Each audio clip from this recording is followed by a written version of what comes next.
No one wants to be a cash cow in an organization. They want to be the growth side. And how you manage that in a way that is respectful. Welcome to Not Another CEO podcast. I'm your host, David Politis. Every week, we talk to inspiring leaders and get the true stories, the ups and downs, the lessons learned, and come away with actionable advice for our own journeys.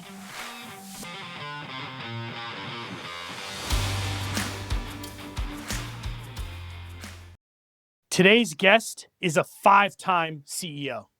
He's a transformational leader with a proven track record of driving growth and innovation in the technology and communication industries. Most recently, he was the CEO of Avaya, where he led the company's transformation and drove its growth in the enterprise communication space. Before Avaya, he served as the CEO of Vonage, where he successfully pivoted the company from a residential voice over IP provider to a leading global business communications company, culminating in its acquisition by Ericsson for $6.2 billion in 2022. He was also the co-founder and CEO of QuickOffice, a mobile productivity suite that was acquired by Google in 2012. He is known for his expertise in scaling businesses, executing complex turnarounds, and building high-performing teams. Please welcome Alan Masarek. David, thank you very much. That's very kind. I appreciate that. Nice to be here. I'm very excited. I've been waiting for this episode for a while. I don't know. I think we met, 15 years ago or something. Long time ago, yeah. It's been a while. All right, first question. What is the one thing you've done, big or small, at the companies you've been CEO of that's had the biggest impact and you'd absolutely do again if you're CEO of another company in the future? It's first of all, it's great to be with you. And I know you always lead with that question. I was thinking about that. And not to disappoint or to be provocative, but I don't think there's one thing is the punchline. And, I've got this unique background having done, startups and then run very large global companies with many thousands of employees and north of $1 billion in revenue. And what I come back to all the time is that one thing is it's a series of things. In the startup days, there is that enthusiasm around the startup and the never say die we all have been through as a startup. And so while it may be a little bit less evangelical in the large companies, the passion is the same and the themes are the same. And I always go back to sort of a very simple set of rules of under the ambit of the one thing, which is, am I attacking a market that is worth winning and is winnable? Remember the challenge, often reason most of us fail in startup land is you can do everything right. Ultimately, the market doesn't develop or the competitive set is too great or regulation or technology shifts swamp you. But I'm still going back. I'm always thinking about the opportunity. Is the market worth winning and winnable? And then I'm a very, very focused on talent. I always come back to how do I assemble the best team in order to pull off this task against that market opportunity. The key to getting the talent is culture. So I focus all the time around culture. To me, and again, it's under the ambit of the one thing, I'm in all my companies driving an ethos about being open, honest, direct, and transparent. People will hear me say that all the time. If you have a large market that you believe you have a strategy that people can buy into that makes it winnable, and then you create that culture, open, honest, around that ethos, open, honest, direct, and transparent, you can attract and retain the right talent to come in and execute on it. And then thereafter, I focus on communication, which seems so basic, but it's about how do I take this complex task about trying to win that market and distill everything down as simply as possible and communicate it in that repetitive fashion. And the last thing is, I think the challenge in running companies, small to large, is we ask our teams to achieve often what they can't even see yet, what they can't imagine. Our job as leaders is to lay that picture out clearly, simply, in bite size, so folks understand where they're going. Because all too often, remember, we ask people to achieve what they can't imagine. It's the job of the leader in order to help them imagine it and then assemble the piece parts in order to go out and get it. So that is a long-winded one thing. No, you said so many things in there. I want to talk about the communication. I want to get like tactical on the communication. When you say that, is that an all hands meeting once a month? Is that a email that you send every week? Is that a one-on-one that you're doing with all the employees that you when you join? Like how because I it's you actually said that in such a clear way of you're asking them to go somewhere they can't see, and you have to help them see that and kind of repeat yourself over and over and over and over again. But what's the mechanism that you use to do that? So first of all, it's all of the above. Communication, meaning it's the one-on-ones, it's the group meetings, it's the global all hands meetings. It's doing it in a repetitive fashion. Larry Page from Google and John Doerr from Kleiner Perkins co-authored a book. And in that book, one of the things that John Doerr said that had really stuck with me is, as a leader in the communication, when you've said something so many times that it begins to hurt your own ears coming out of your mouth, the audience is just beginning to get it. So the way I think about communication is distill it down almost like a brand, distill it down to a very simple construct that you say over and over and over again. And so that it means the same thing to somebody in Kentucky as it does in Kenya, if in a global operation. And that is very, very difficult. I'll give you a specific example. At Avaya, we were a very, very troubled company. Just everything, a lot of things broken. My first all hands, which was on day 3, my message was prepare to win. I didn't know the strategy. I didn't know the situation, but I was trying to convey confidence to an organization that had been losing and struggling for years. And my first message was prepare to win. Over the course of the year, as we began to get our feet underneath us, the message became Avaya is roaring back. Later, the message became Avaya is roaring forward. They're subtle and simple, but you go over and over and over again, you're always coming back to that same theme. The larger the organization, the more important the simplicity and the repetition the communication is. And quite frankly, it has to be authentic. All too often, when you think about this, I see this when I'm, on boards, see this all the time. The CEO and their team, they present a set of metrics one meeting, and the next meeting it's a different set of metrics. I'm like, no. What I want to see is things change, obviously, but you want the core metrics of health of the business, and you want it in an open, honest, direct, and transparent way.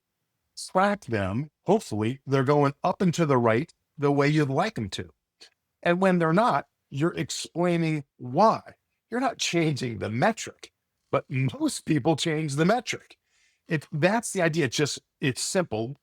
We're trying to move this battleship this way. And there's all sorts of distractions as to why it's going to move one way or the other. And how do I keep it on track?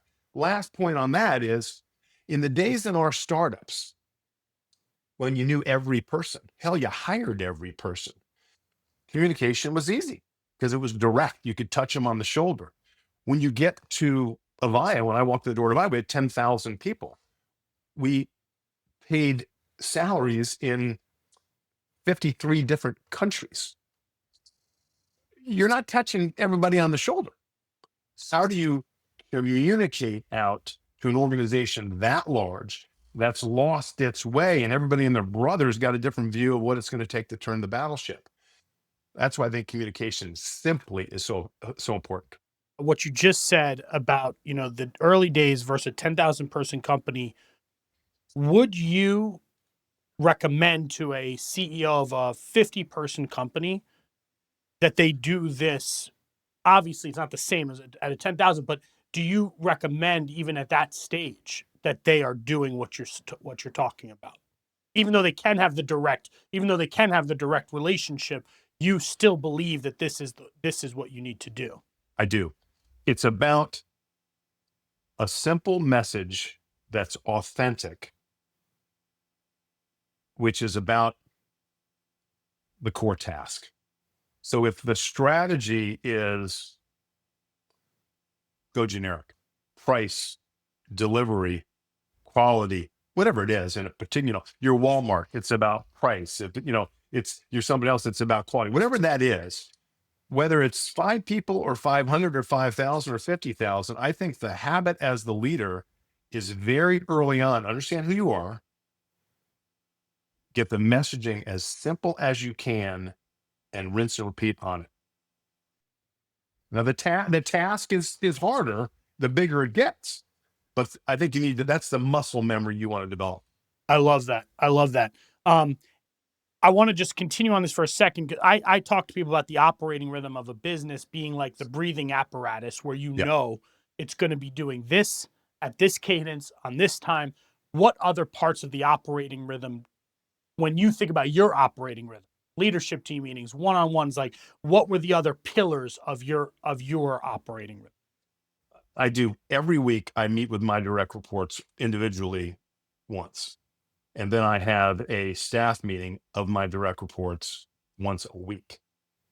And then I try to do an all hands globally.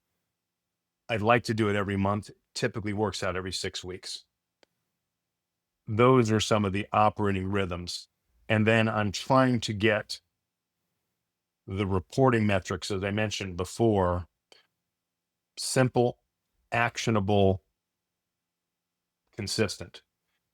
When I got to Avaya, the weekly executive CEO deck, the dashboard was 77 slides.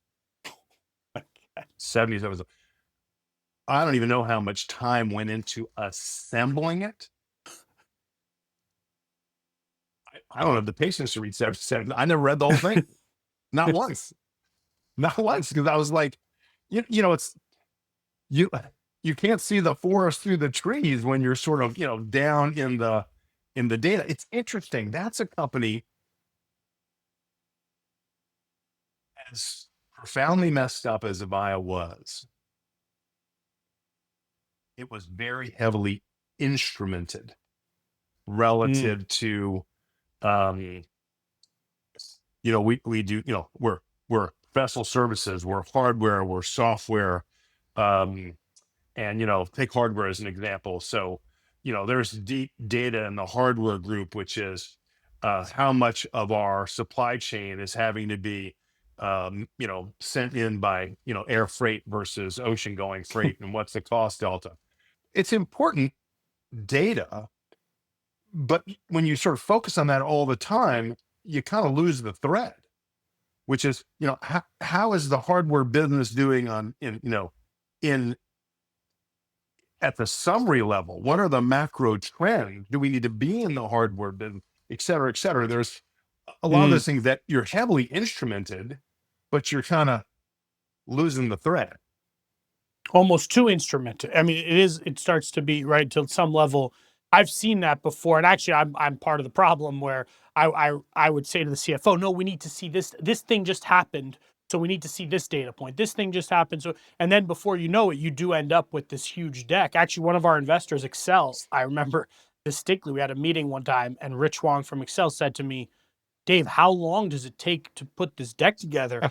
And I was like, why? He's like, well, it looks great, but almost too good. Like, I don't need it to look this great. I don't need this much data. You're just spending time reporting, basically, and it was a really interesting lesson.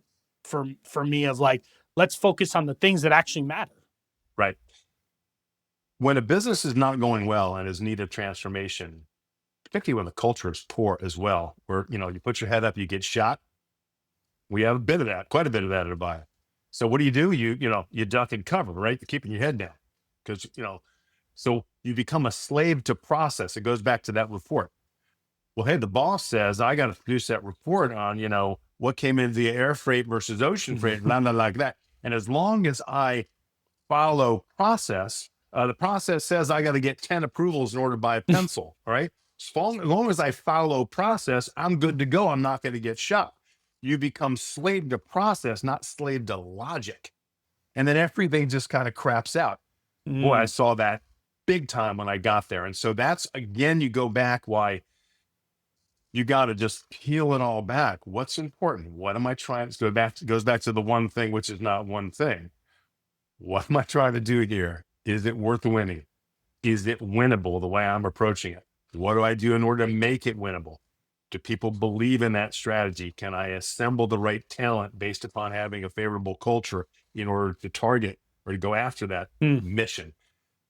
And communicate, rinse and repeat, boom, boom, boom. That's the way I see it all the time. And it is amazing how big companies, I mean, think about in our business careers, the dustbin, of failed companies, Kodak, Panasonic, Wang, Data General, BlackBerry, Nokia, whatever it is, who they had 80% market share in their respective markets and died. Again, it's because this follow process, not follow logic, right off of the cliff. This Mm. happens over and over and over again. So one of the things, Vonage acquired Vocalocity, which was the first company that I led and I was a part of. And you took Vonage through a crazy transformation. I mean, crazy transformation. I'm pretty sure I sold my Vonage stock after that acquisition at the lowest of the low, from where you took it. Um, did you walking into it, did you know what a project that was like? How aware were you? I mean, it was that was a pretty crazy transformation. I mean, going from a residential phone company that was doing ads like infomercial ads to a trusted business phone, communications platform, really more than like with the APIs and the this and that. Like that's a ridiculous, really, it's a kind of ridiculous transformation. Like, did you know what you were walking into when you started that? I assume yes. I'm curious. I'd have to say, in fairness, no. Um, you know, I had sold Quick Office to Google, hanging out at Google for a couple of years. This opportunity comes along, and I was intrigued by much larger business than I had ever, worked at before. We were about 800 million in revenue at Vonage. The company I sold to Google, we were doing 50 million in revenue, about 300 people. So we had this very successful exit. I'm there at Google and I'm, starting to get bored. And this Vonage thing came along. And I spoke to friends in the market who said, don't do it. And people who knew a hell of a lot more about communications than I did. Now, I think I went there because I'm sort of somebody fundamentally, always interested in being interested. And the challenge was just interesting. My wife tells the story that we drive up. I had the job and I'm going there for a visit to headquarters. I hadn't been there yet. I'd interviewed all the board in New York, and we're based in Jersey. And Bonds had a huge corporate campus, and we drive into the corporate campus, and she said the blood drained out of my face because the place was gigantic, and I'm like, shit, it's like the dog that caught the truck. Now what do you do? It's like, and so I think when I got there, and it's interesting as well. I always try to go into a board meeting with a theme. Goes back to simplifying communications. And the early themes of the first two board meetings, quarterly board meetings, public company at Vonage, were about bending the curve, meaning the residential telephony, the home phone market, when I got there in the fall of 2014, for Vonage was in its sixth consecutive year of decline. Again, the iPhone was invented in 2007. Smartphones were exploding. The first Android device was the end of 2008. That was the peak as the smartphone proliferation really accelerated of residential telephony. And that was in 2008, its peak. When I got there in 2014, we were in the sixth consecutive year. Now in 2025, we're in the, whatever was that, 15th consecutive, it's done, right? 20, whatever that was, 20th consecutive year. That category is a melting ice cube. Nonetheless, I walked in, the founder and chairman, big personality, still owned a healthy chunk of the company. He was not giving up on residential telephony. And in my head, it was like, how do I bend the curve? By the third meeting, so I had in the first two meetings, the theme was bending the curve. Third meeting, the theme was we can't invest to try to defy gravity. Point being is this sucker's going down, and we can continue to sort of, you know, convince ourselves otherwise, but this is a melting ice cube. And as long as we acknowledge that and realize what we need to do, only until we sort of are open, honest, direct, and transparent, as painful as it may be to those folks who are really wed to the consumer business, that direct to consumer residential telephony, we're never going to change. At that point, your old company, Vocalocity, was all we owned in the B2B space. So we were and that was about 10% of the revenue. So we were 90% what we used to call consumer and 10% business. You're right. Once we began that transformation through a series of acquisitions and then aggressive follow-on investment, it took about 3 years before the lines crossed. The shrinking consumer in revenue was, surpassed by the growth inorganically and organically of the business sector.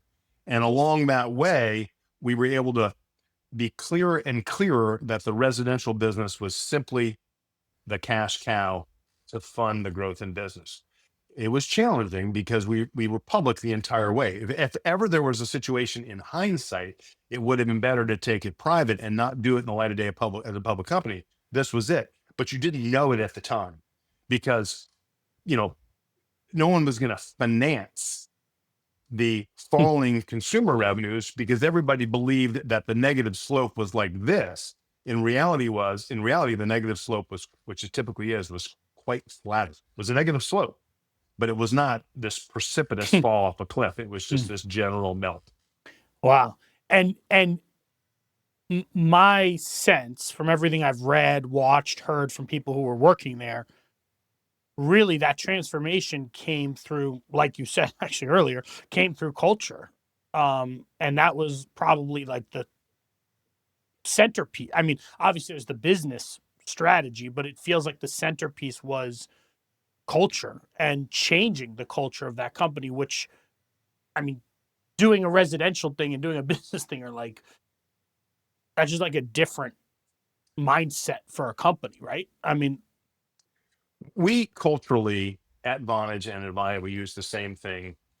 We refer to an ambition around making Vonage and then later Avaya a destination place to work, a DPTW. We use DPTW everywhere. Think about the folks who have been at Vonage for many years, and the last 6 years you've been shrinking, and the stock price has been a mess, right? The best talent's already left. And everybody's become, the old parable about the boiled frog. Everybody's a boiled frog. They've just been in the hot water too damn long. You're not going to pivot with that group. You just can't generally. And so how do you take Vonage, which was this old tired brand by this point, and create, and the people in it, I hate to say, kind of reflected that to some extent.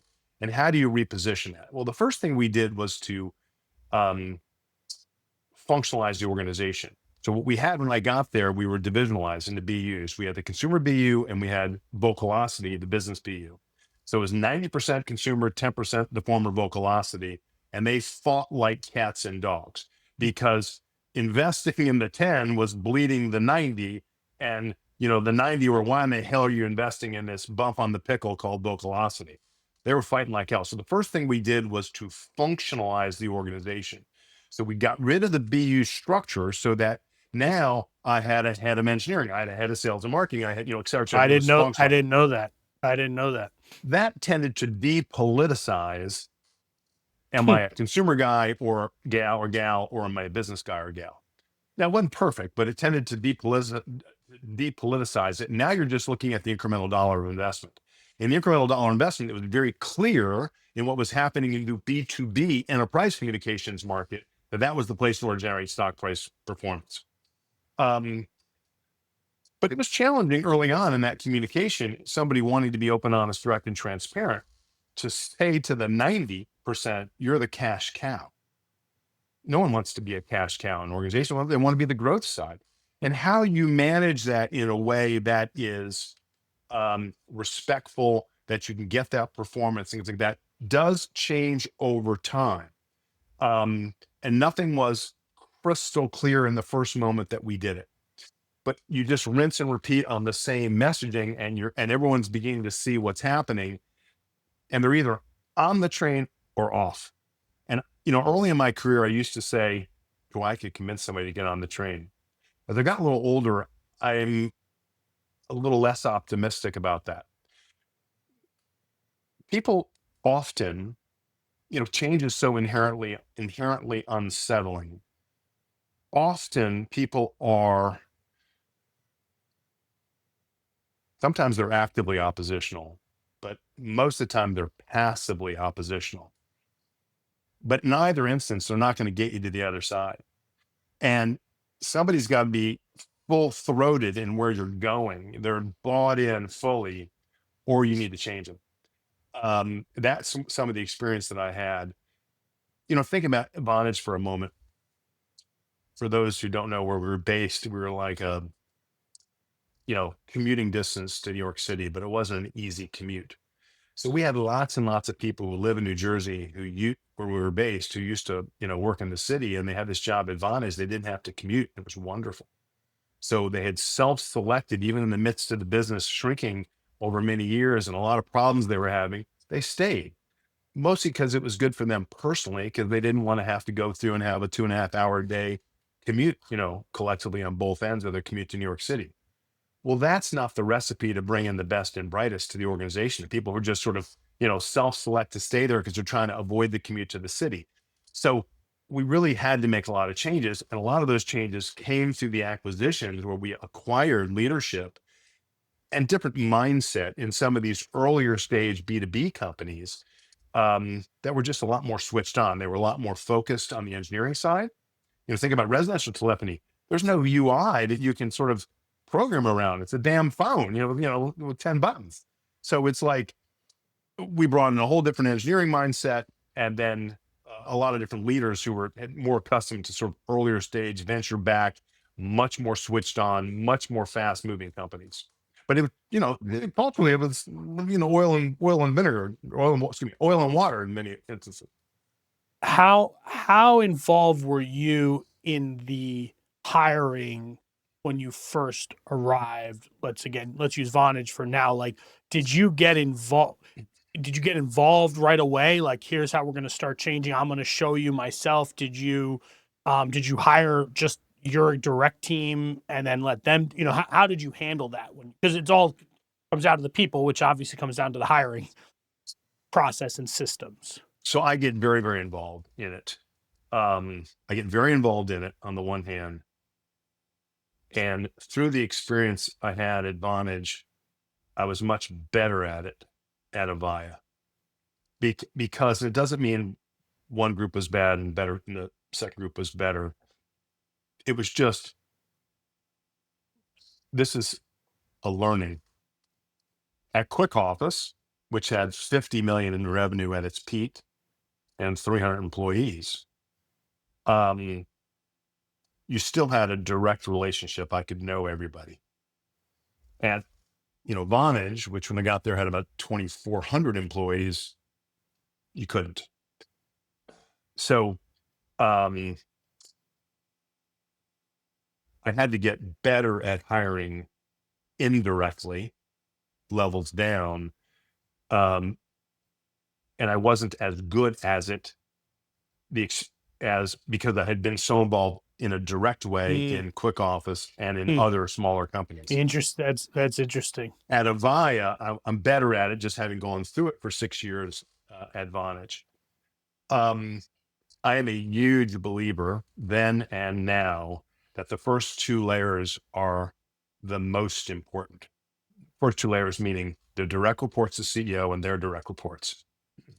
And so if you have a normal span of 1 to 6, 1 to 7, and you would typically, as the CEO, if you think about the functional areas, have 9 or 10 direct reports: engineering, marketing, sales, product, CFO, GC, et cetera. If you've got 9 or 10 of those, use round numbers 10, and your span is 1 to 7, you would have 70 underneath those and 10 of your direct reports. So you're talking about those 80 people. There's a fascinating theory called Price's Law, which says in any productive endeavor, and business is a prime example, the square root of the number of people in the organization do more than half the performance. So if you're in a startup with 100 people, what's the square root? It's 10 people. And in our startup world, those 10 people drive the ship. Now your startup gets successful, and now it's 1,000 people. Square root of 1,000 is only 33. So that those people who are the most important, it's a flat line. At Avaya, Wow. you think about it, you've now got 10,000 people. It's 100. So if you think about that first two layers that are driving the ship, and then pick your metaphor. An A will only come work for an A. So if you have a B as a hiring manager, he's not going to be able to get an A. All those metaphors that we talk about all the damn time. Yeah. But it starts there. You got to be really, really careful in those first two layers, in my opinion. And that's something that I learned through mistakes, honestly, at, elsewhere. You learn, did I stick with that person too long? Typically, yes. Did I get involved enough in who they were hiring? Maybe not enough. You can, again, I think it's so critical. It's so critical that I think that is a lesson that I've learned that I'll take to whatever future gig I do. How much time would you spend in an interview process for a direct report of yours? How much time would you spend personally interviewing that person, engaging with that person before you hired them? A lot. Somebody who's direct report to me was typically they come through a search firm that I was familiar with. So I worked a lot with Spencer Stewart, and I knew that team really well. They knew me really well. And so I hired many, many people through, several of the teams that I still know and friends with to this day at Spencer Stewart. I've used other search firms, but I happen to like Spencer a lot.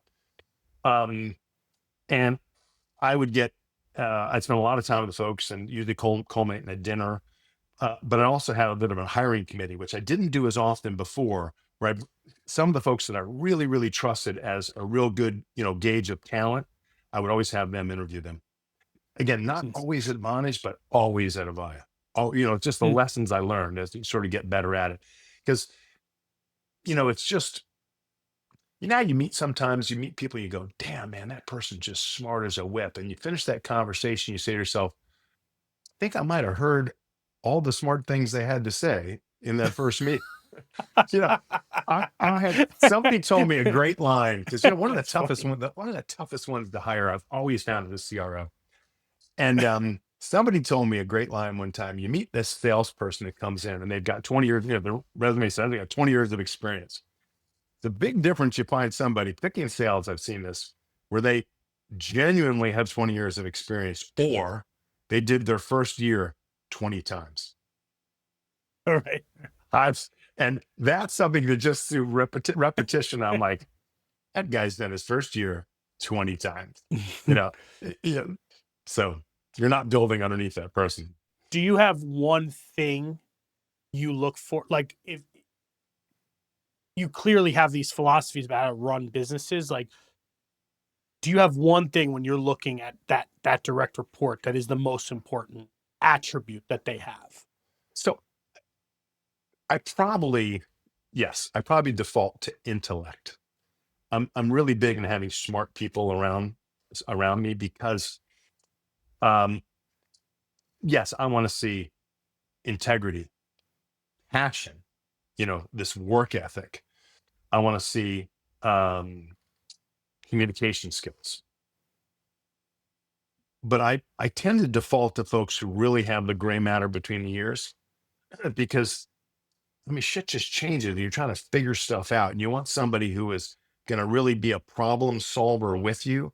So I will tend to default to I have often defaulted to the really bright utility infielder than specific role player. The old, Mm, use the baseball metaphor. It's somebody who can, play, shortstop and third base and second base. You can move them around versus somebody who's just the savant. All they can do is play second base. I'm a little bit more prone to go to that breath. mm. Someone when I was hiring for C-level execs, one of our investors, they said, let's try to find people who the next thing or the thing after that, they can be CEO of something, where basically they have the ability, maybe not today, not tomorrow, and maybe they don't even want to be, but at least they have the capacity to understand the whole business and they could be CEOs in the future. And it was an interesting way to think about that because actually, as the company gets bigger, if they don't understand business and if they don't, it becomes a pretty big problem. That took me a long time to Yeah. learn that one. First of all, I agree with that advice. And I totally agree with that advice. A lot of boards will sit back and say to the CEOs, who's your ready now successor? Mm, Now, most of the time, though, I don't think most of the time, my experience there isn't one. yeah. Because what happens, you want somebody who can, I completely agree, grow to that CEO level. But there's such a scarcity of good talent out there. Somebody who's CEO ready now, that ready now successor, is going to go be CEO somewhere. So it's pretty rare you find somebody that, Mm, if I got hit by a bus, give it to him type thing. It's just rare. And we all look from it's, good board governance, what is your ready now or in 2 to 3 year ready, successor? My experience is it is unusual. We had, go back to like, I'll put in a plug for my uh, chief marketing officer at Avaya, Josh Mueller. And I tell this, I'm very open about it. I think he is a future CEO. I always talk about that. He's got just that ability. And I gave him the hardware business as to GM the mm, hardware and mm, be CMO, mm, which is the most bizarre set of responsibilities, but he did great at it. He did great at it. And he'll be a CEO. I'm completely convinced of it. And be a terrific one. mm. Because guy's got the scale. He's got the breadth. You mentioned succession. One of the things as I went through the process from venture to late stage to private equity, as you got later stage, especially private equity, they were very big on succession planning, not just for me, but actually for the entire executive team. And I had never done succession planning ever in my career. Yeah. And they were they were like, I want line by line, every leader. And can you talk about not for your own successor, but like for your team? How did you handle succession planning? I actually think it is one of the things that should be taken from late stage things, public companies, private equity owned companies, to early stage, because every time I lost an executive, it derailed me or I went crazy because I had to take on, like, if I had done succession planning at 200 people, at 50 million of ARR, like that would have helped me so much. I think, at least, but I'm curious to get your take, as you mentioned succession. Look, we did at the instruction of the comp committee, we did all the classic succession planning across, the major 2 layers down.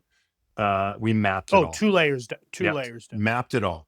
And in the classic way, ready now, ready later, or not at all. Yes, we did that. And I know that's super important. If you're head of engineering got hit by a bus, who's the person's going to step into it? So I'm not dismissing that at all. It is very, very important. At the same time, I think sometimes particularly in the private equity world, the focus on it is because there is such a transactional view of the business.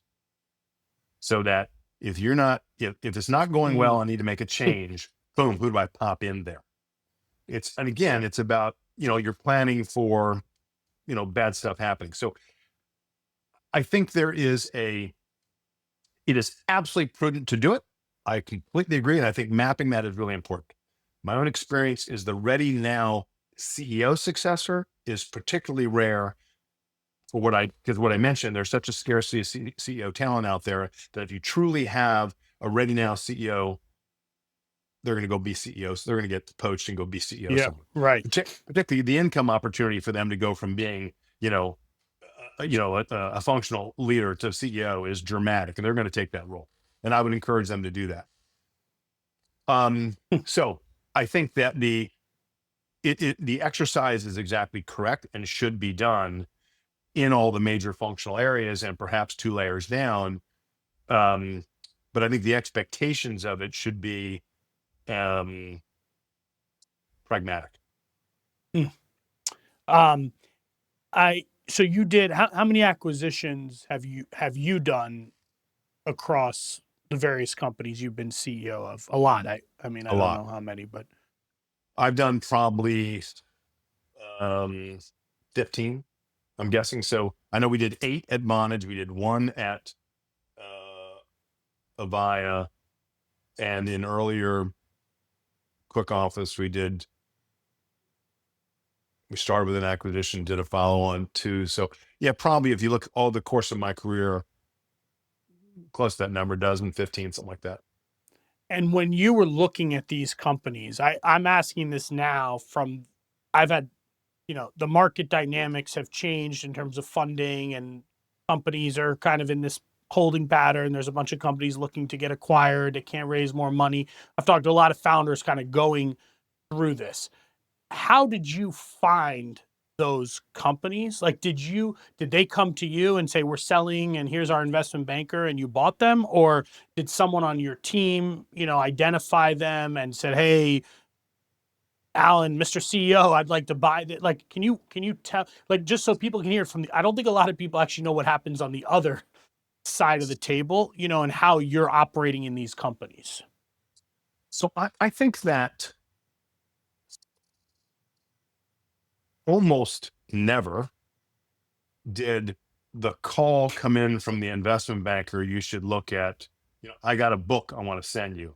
I would say that's an almost never. The acquisitions came about from the team, based upon fulfillment of a well-articulated strategy. And, there are levels of gray in that. Hey, at Vonage, the acquisition of Nexmo in 2016 was the complete game changer of the company's trajectory. For those who don't know, Nexmo was the number 2 player relative to Twilio before Twilio became the rocket ship from growth and valuation point of view. It's pulled back a lot in the last few years, but in those early years, good God, it was a rocket ship. We bought Nexmo. We paid $235 million for it. I think it had about $93 million in revenue. By the time I left Vonage in the middle of 2020, it did about $550 million in revenue. Everything from organic growth other than one small tuck-in, a little $25 million tuck-in. So, and by the way, Ericsson buying the company for $6.2 billion was for that asset. Wow. I mean, if you really skin it all back, it was a bad asset. So, that came about because one of my team members, who I respected a great deal, started talking to me about it, saying we got to, we got to be here. And a little bit of luck happened where, I happened to be in San Francisco for the Super Bowl. And I went in a day early, and we met with the team and their banker, and we walked out of there, and I was like, the funniest thing. I was like, I know we need to buy that company, and I couldn't explain to you exactly why, but I know we need to. It's one of the things, just hit me in the gut, like, shit, man, that thing is, we got to do that. And but it would never have happened. This is my chief product officer who came in that same role, from Vonage, Omar Javed, who's now a CEO. But Omar now is chief product officer at Avaya as well. And I have a great deal of respect for him. And he's telling me we got to do this, and he understands markets really, really well. He's very, very strategic. And we ultimately did it, and that really was that's Wow. made a huge difference. So yeah, so when the company is like in a place where they need to sell themselves, and they hire a banker, and they think like, I'm going to reach out to all these strategics, and that's how I'm going to sell the company. In your experience, which is my experience as well, I want you to, you've done a lot of acquisitions. Like, that's not the way these deals happen most of the time. Of course, there are exceptions, but for you, that's not the way these deals were happening. For strategic deals, selling to a strategic, I believe that is the distinct minority of the way the deals happen. In the PE world, it happens much more often. We see, scores Yeah. of PE to PE deals. And that's different. That's different. But the strategics are going to know you. They're going to know you because you're in their market. And I'm, like when I sold to Google, a lot of times if you talk to folks who listen into this podcast who are looking to be acquired by the Mag 7 type of guys, it almost always has to start with a commercial relationship, in my view. And the way I kind of distill it is, people buy friends. It's not like the corp dev guy calls his corp dev, the banker called the corp dev guy at Google and says, you should buy XYZ company. Cause it just doesn't get into your brain space. If you're the corp dev guy at Google and it's the 17th inbound you've had that day, I think it's got to start with the line of business leader who's in a commercial relationship and is like, shit, I want to control that roadmap, or I need those technical resources, or whatever it is. And it starts with a commercial contract that then introduces corp dev into the discussion. And that's precisely what happened at Google. We had a commercial relationship with them at Quick Office. Corp dev got involved. They nibbled, and it went quiet. A year later, we did a second commercial deal. Corp dev re-engaged, and it went through to an acquisition. It's interesting. Yeah, I think that this is important. I think this is very important for people to hear. I think sometimes even even boards, even these venture boards who've been involved with so many different companies, they basically tell the CEO that this is what it's, hey, go do this, and you're going to be able to go and you're going to sell the company doing this strategic thing. Anyway, so I thank you for that. I know I don't know what your answer is going to be for this, because you've had so much experience, but in all the companies you've been a part of as CEO, what is the biggest challenge you've ever faced? The list, I can't imagine how long it is, but what is the biggest challenge you've ever faced, and how did you overcome that? There's lots of them, but I'll give you a more recent example, which I think is, we are all dealing, the other CEOs listening to this, we're dealing with the impact of private equity like never before. Meaning, if you look at the collective market cap of public companies, you got the Magnificent 7 or 8, pull those to the side. Then you've got, a smaller number that we had years ago of other public companies that are, obviously of different sizes. And then we have these private companies that are are either public that got taken private, so often. And, you see so much activity from the Vistas or the Total Bravos or the Apollos of the world. And IPO market's been shut. And so you have this world right now where private equity is just their thumbprint on industry is everywhere, in my experience. So then you go back and you're the CEO and you're doing everything in your power that's focused on building shareholder value. But you get caught up sometimes in fund dynamics. So think about it. You're an investment within the, flagship XYZ fund, and that fund is doing not so well or whatever, but it's now they're fundraising for the next one. And what's happened, because there's been way too few exits in the last few years as the IPO market is shut, is that the pension and mutual funds and such who invest in private equity tend to be over allocated to the category because there's been fewer returns. They track it through this thing called DPI. And so the fund dynamic kicks in that says, well, crap, I need a liquidity. And so then you go back to your business plan, your strategy, and your strategy says it's going to take me 4 years or whatever in order to get here. But the fund dynamics say, no, I want you to do it in 1 year. Reconciling that is really, really challenging, if not impossible. Because everything as CEO is what I'm trying to do the right things. Some of the right things may not be a 1 year, maybe a 4 year. Yeah, those are odd dynamic. And I think you have to learn that in the CEO. If you go back to people listening to this, whether you're in an earlier stage venture backed company, you still have fund dynamic issues there, although you tend to have patient investors because that's their job.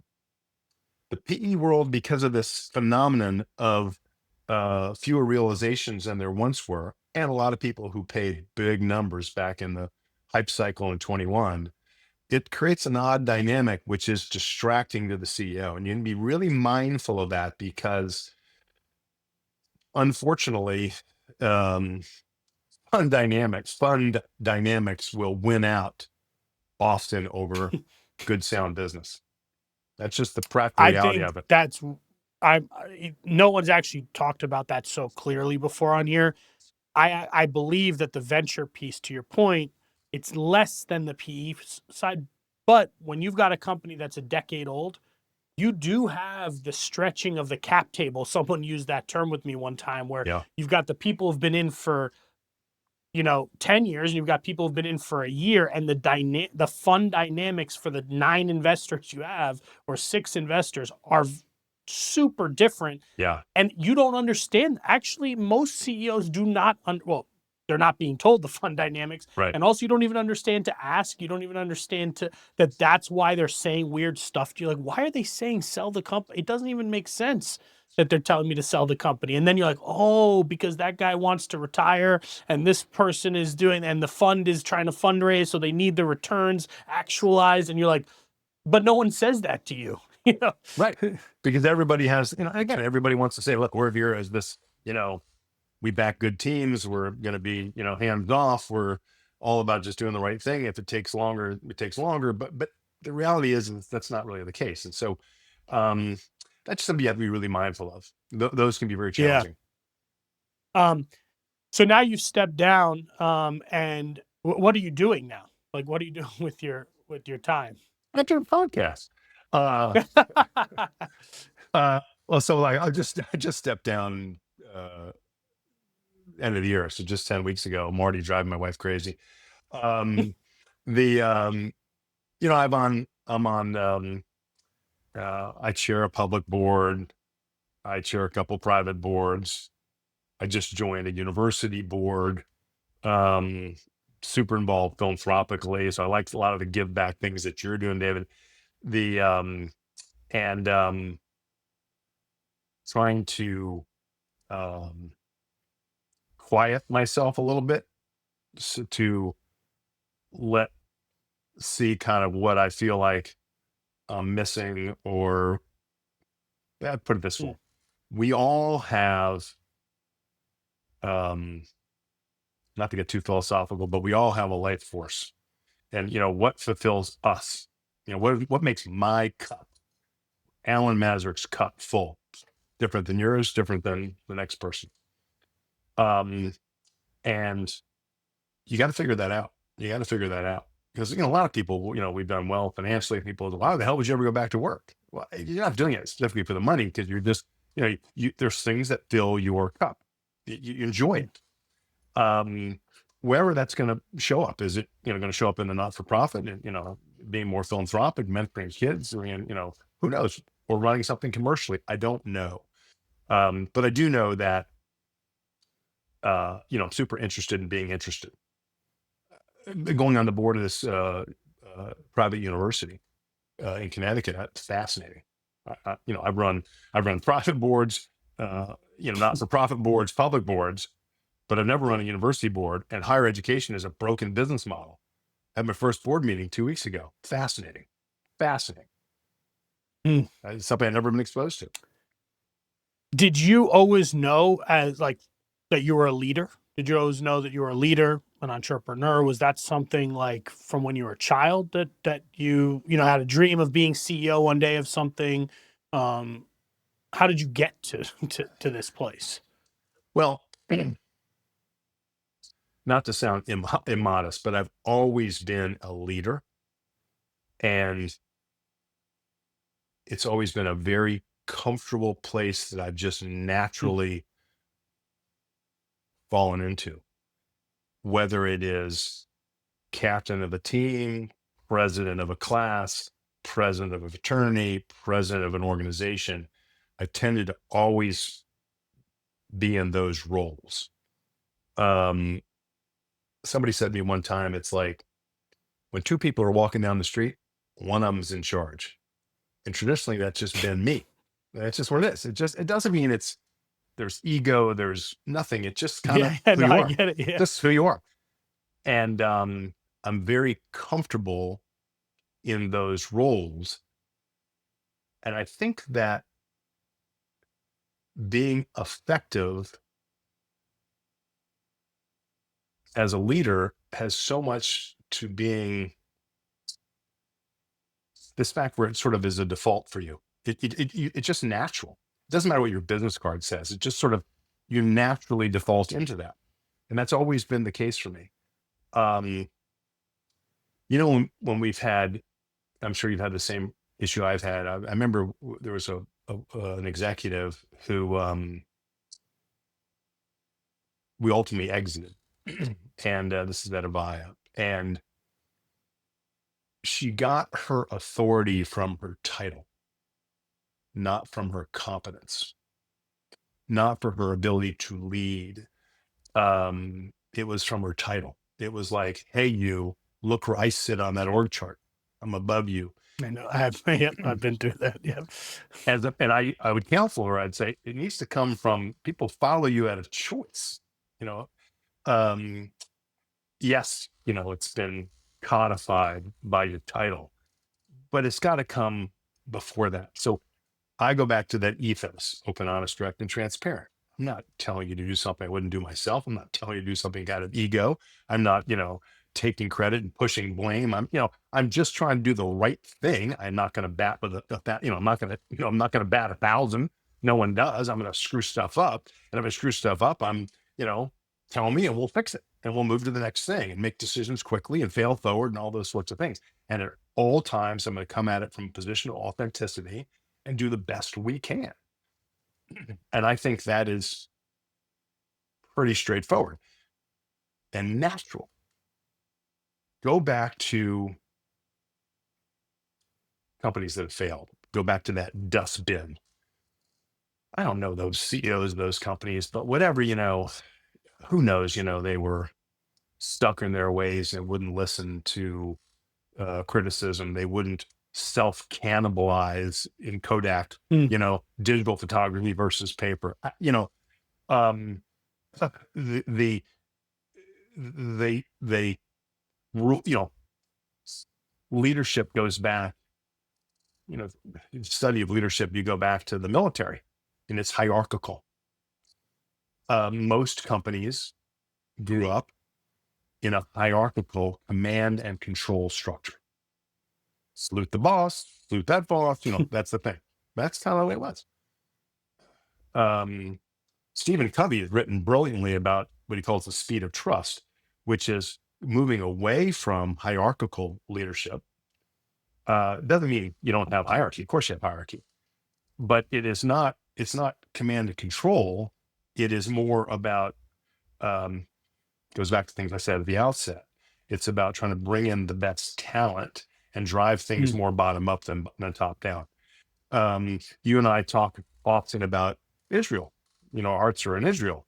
Think Yeah. about the IDF, think about the Israeli army and how they talk about that, how innovative they are and creative they are, because, at every, there's an after action report at every, every day after what they just saw the evening before or whatever. And, the private can argue with the colonel. I mean, it just, that's the way it happens. And you get better because you're always about trying to learn versus, salute the boss. I'm going to stay mum on something. So I think it's those types of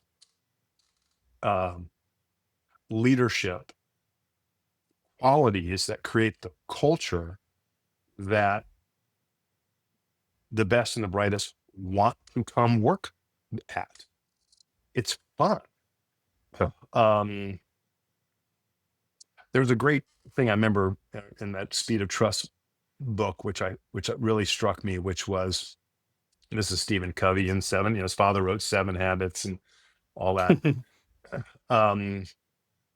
If you think about low trust environments where we are interacting with somebody in a low trust environment, think how prescriptive you are in explaining what you'd like them to do. There's 10 tasks. I need you to do them this way, but you're super prescriptive. It's not very enjoyable to be so prescriptive. And you're following up. Did you do task one? Did you do task two? Because it's a low trust environment. So what happens, everything jams down to slow motion because that's the way you're interacting with everybody, in this low trust, command and control environment. Salute the boss. I told you to do task one. Did you do it to my liking? Did you do it the way in which I wanted you to do it? As opposed to, all I'm looking for is a result. And I've hired you and you're great talent and I've emboldened you and empowered you to do it. And you're not going to bat 1,000. I get that. And if we make a mistake, we'll move on. I always tell, kids this all the time.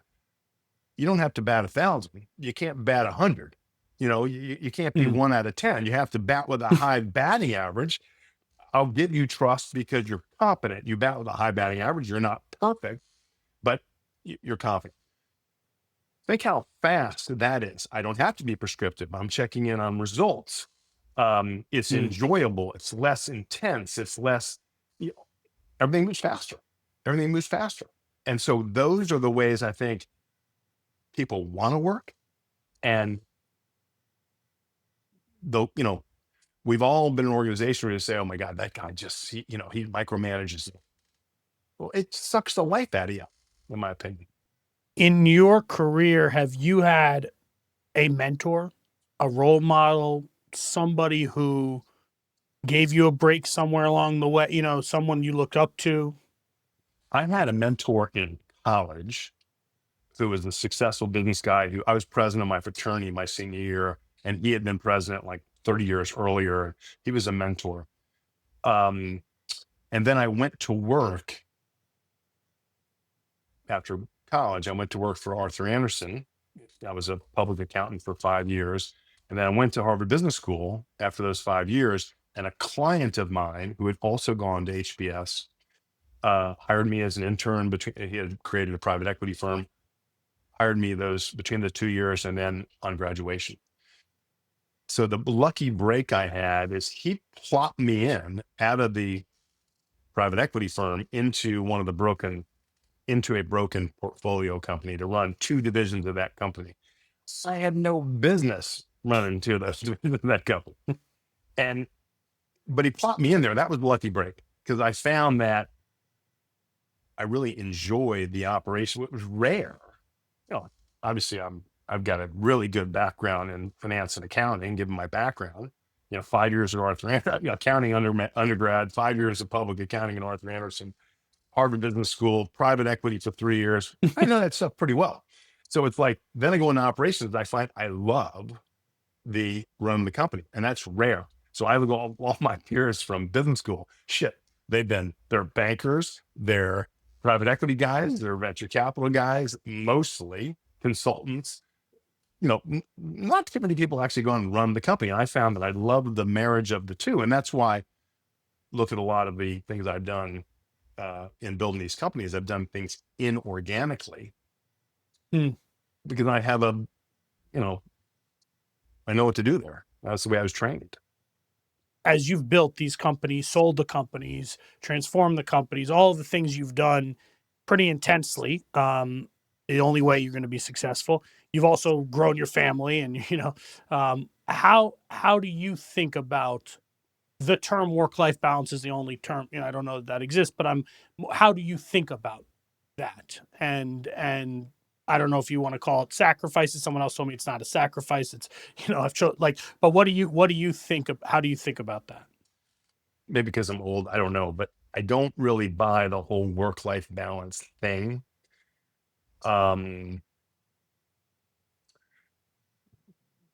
Because if you enjoy what you're doing genuinely, it's not the drudgery of work. A lot of the work-life balance goes back to, industrial revolution times where I'm held under the thumb by the boss and I work my 8 hours, punch out, and then I have my free time. And so I want that clean separation between the two. And I just think that is sort of a relic of the past. It's sort of,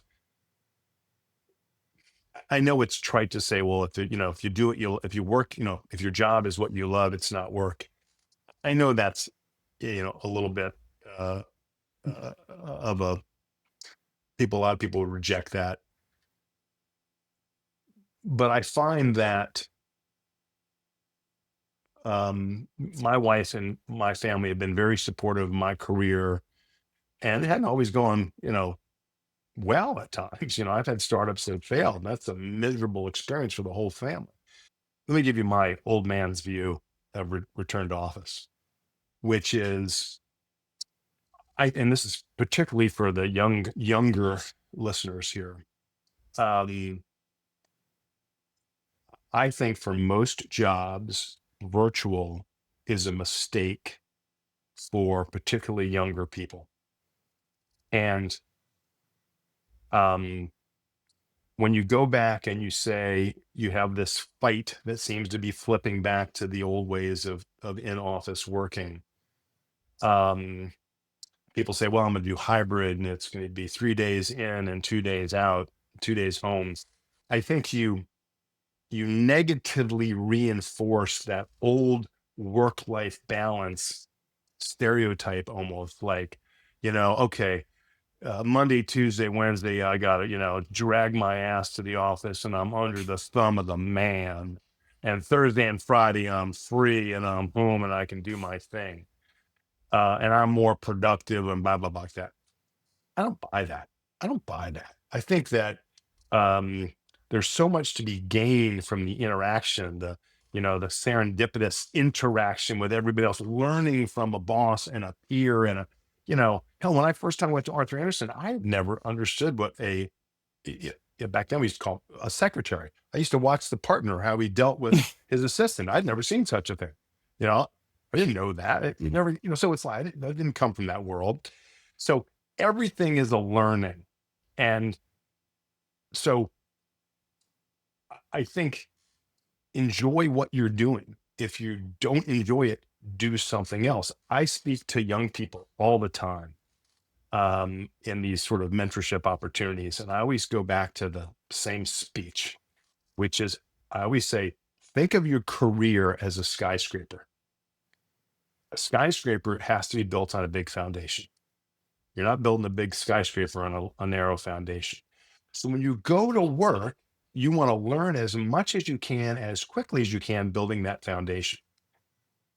Unfortunately, a lot of people who start that job and it takes them 8 hours to master it. After a period of time, they master it. It only takes them 5 hours to do that 8 hours of work. So what do? They sit on their hands for the other 3 hours. My advice to people is ask for more. Ask for, because your whole idea, particularly early in your career, is to build that foundation. Too many people will want to, not work the other 3 hours, or people think about their career like, what do I have to do in order to make another dollar or two an hour? That's the way most people think of things. Now, that's not the folks who are going to be CEO typically, but I always flip it on its ear and I'm saying, your role is to learn the most you can. I've spoken to young people so many times and they, had 2 job offers. Which is the one they took? The one that paid $2,000 more a year. Yeah. And I go to them, I go, dude, that's like a 6-pack after tax. That's a 6-pack of beer each week. I mean, come on. Where could you learn the most, had the most interesting opportunity? To me, and I roll this whole thing even under the return to office idea, which is you're there to learn, and learning, it's the nonverbals. Last word on this thing is I had many, many conversations with folks at Avaya as we moved back to a 5-day a week. And had a discussion at an all hands one time. And I asked somebody, I go, look, how different are we as humans since 2019, pre-COVID? I said, I will grant you that the collaboration tools, Zoom, or like what you and I are doing right now, are better. But are we any less the herd animals that we were in 2019? I would say no. And so what has worked for many years, I think can and should work again.